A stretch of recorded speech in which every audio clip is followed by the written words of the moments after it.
En las derivadas de funciones de una sola variable independiente, calculamos dicha derivada utilizando el concepto de límite, aplicando un incremento a dicha variable independiente.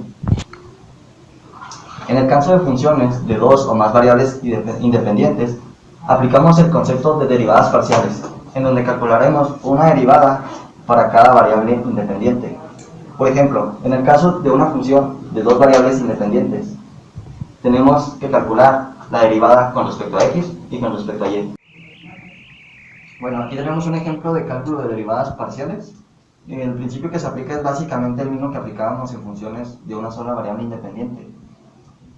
Pero en este caso, para la derivada parcial con respecto a x, tomaremos a y como una constante, y en el caso de la derivada parcial con respecto a y, haremos exactamente lo contrario, pero ahora con x.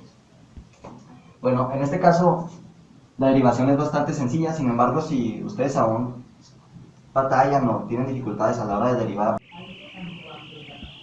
dejaremos un formulario en la descripción. Bueno, para calcular la derivada parcial con respecto a x, simplemente consideramos a y constante, como ya lo mencioné. Estamos tomando a y como una constante, así que de este modo no se deriva. O en el caso de la derivada parcial con respecto a y, hacemos exactamente lo mismo. Sin embargo, ahora tomaríamos 3x como una sola constante. Y como todos sabemos, la derivada de una constante es igual a 0, por lo tanto no la escribiría en mi resultado. Nos quedaría un negativo, porque aquí tenemos un menos, y un 2 por el x cuadrada, que sigue siendo una constante porque ahora estamos derivando con respecto a y, por y. En este caso tenemos un problema aplicado, un problema real.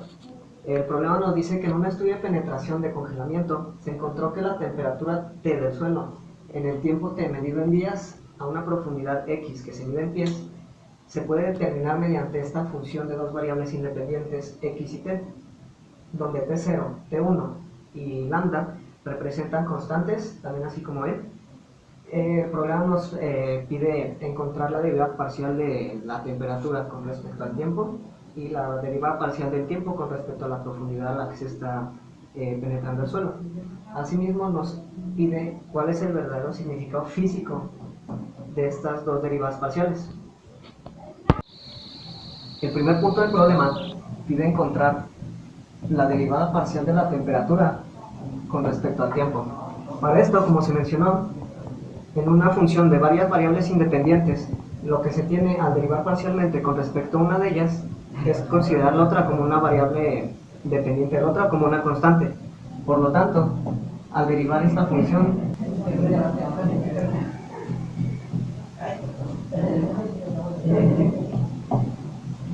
y esa sería la derivada parcial de la función de la temperatura con respecto al tiempo.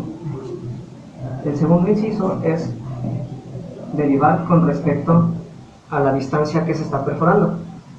Igual que en el inciso anterior, se considera la otra variable como una constante.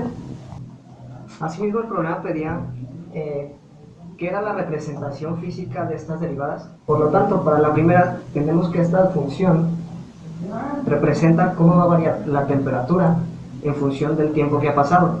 Igualmente, para el segundo, representa cómo varía la temperatura en función de cuánto se ha perforado. Para terminar con el tema, recapitulando, tenemos que las derivadas parciales son razones de cambio de una función con respecto a una variable, y se podrán preguntar para qué nos puedan servir.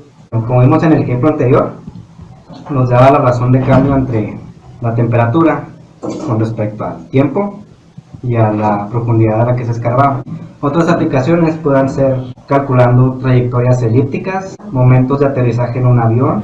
También permite calcular los procesos de difusión de calor en temas de termodinámica, además de velocidad y aceleración normal en trayectorias ya sea elípticas o circulares.